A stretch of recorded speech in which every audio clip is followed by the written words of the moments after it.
Hello, this is the RPG Crawler, and it is time, once again, for another Indie Game Friday, where each week I take a look at a different independent role-playing game.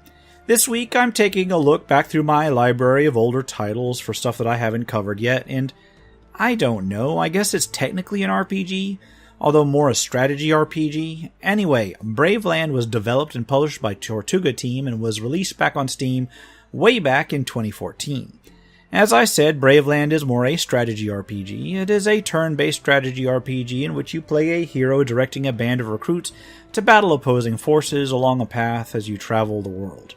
It has an overworld section where you travel from node to node, encountering foes or allies, and then a battle mode where you move stacks of troops about a hex grid map to engage opposing forces. In terms of plot, the main character is the son of some sort of soldier. After his farm is raided, he grabs his father's old gear and heads out onto the road, gathering up allies as he tracks down the ones that did it, only to be swept up into a greater overarching plot. It's a relatively simple enough setup and serves the purpose of getting your character on the road and facing enemies as soon as possible. Mechanically, you have a main character who gains experience, has ability scores, and may be equipped with gear, but who never actually shows up on the battlefield. Then you have stacks of individual troops which have their own combat statistics that are affected by the main characters.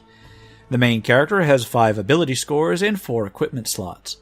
The ability scores are leadership, attack, endurance, spirit, and knowledge. Leadership adjusts how many of each type of troop you can have. Attack increases the damage of those troops. Endurance reduces the damage that they take from physical attacks. Knowledge reduces the damage that they take from magical attacks. And then Spirit affects how much rage you can have and how much rage you start with, which in turn is used for spells. The 4 equipment slots for head, accessory, weapon, and armor can be used to equip gear that boosts stats or provide other benefits. As the game progresses, you also get a rage amulet, which does not take a slot and can be used to cast spells that you unlock as you find statues along your way. Your character also has a squad. This consists of multiple stacks of different types of creatures. You can assemble up to 5 stacks to use at any one time, although you can have a few more in your roster overall. You are limited by a squad power level measured in stars that can dictate which stacks you can actually select. Each stack of creatures functions as one creature on the battlefield, but does damage based on the number of creatures in the stack, and each creature has its own damage, health, physical and magical defense, movement rate, and initiative. Certain stacks may also have special abilities, some of which may be purchased as upgrades to use actively on the battlefield. Overall, play begins on the world map, which consists of different encounter nodes linked by paths. You move along the paths from node to node and clear encounters, whether they be with friend or foe. Most encounters are combat encounters, which are marked by an icon to show the kinds of creatures you'll be facing, as well as a challenge rating icon that'll let you know how difficult the combat is. Other types of encounters may involve shops to purchase things, NPCs that will join you, other NPCs that will allow you to hire or upgrade a particular troop type, or even single visit landmarks that may boost a skill or enable you to pick up a piece of equipment. It's when you enter a combat node that the main bit of the game begins. You're presented with a map of hexes strewn along with various obstacles. Your active stacks of creatures are presented on one side while the enemies are placed on the other. Each stack moves on its own initiative and may move up to its movement rate or move just shy of its movement rate and then attack. They may also defend if they've got movement left. Ranged attacks may be performed across the entire screen, but once beyond a certain range or performed at reduced effectiveness. Each creature may also have an activatable special ability represented by an icon in the lower left of the screen. Once used, there may be a cooldown of a certain number of rounds before it may be used again, and many of them have to be unlocked by purchasing them at NPCs on the overworld before you can use them. When executing a melee attack, the opposing unit then gets a counterattack. Ranged units may execute melee attacks or melee counterattacks, but generally do so at reduced effectiveness. An attack does an amount of damage based on the individual unit damage, modified by the main character's attack rating, if it's one of your units, the defense of the unit being attacked, and then it's adjusted based on the number of units in the stack. Thus it's possible for even weak creatures to contribute a fair amount of damage by stacking them in huge numbers. Eventually, you may also get rage powers. These are effectively spells that you can use on any of your unit's turns and consume a number of rage points. Rage points are acquired by any one of your units taking damage. After combat is over, you gain experience based on the number of enemy troops defeated, and you gain an amount of gold set as the trophy. At least in the main game, money is then deducted to replace any units you may have lost in that particular combat, generally at a lower rate than it took to buy them in the first place. That way, you don't have to voyage all the way back to replace lost units. As you receive experience, you'll eventually level up, and at each level up you seem to gain some leadership, and then a choice between 1 or 2 ability score boosts. This, the need to decide which equipment to equip and which troops to field, does provide a little bit of overarching strategy to the game.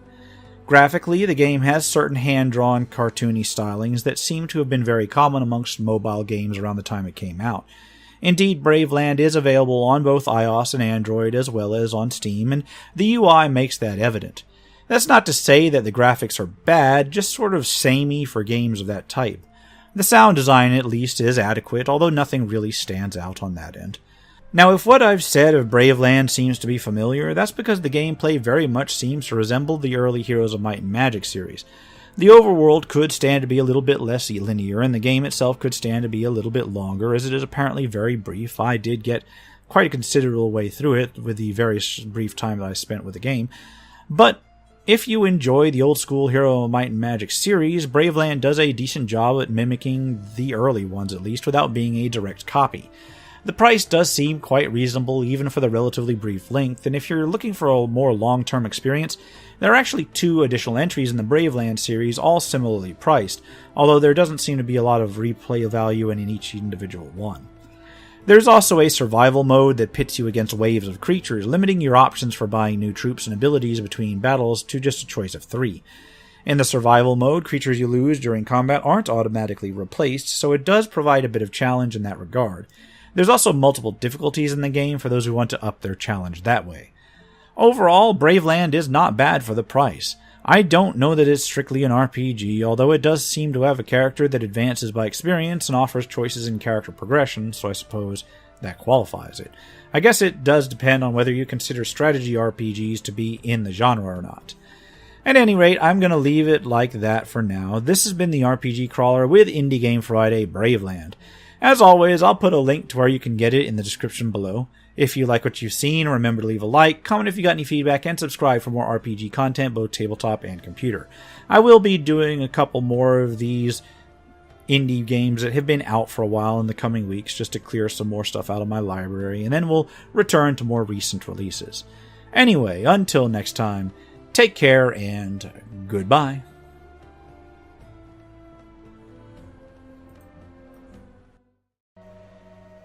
And if you're still watching this far, I'd like to take a moment to thank those who have supported this channel via Patreon or direct donations throughout the years, without which this channel could not have lasted as long as it has.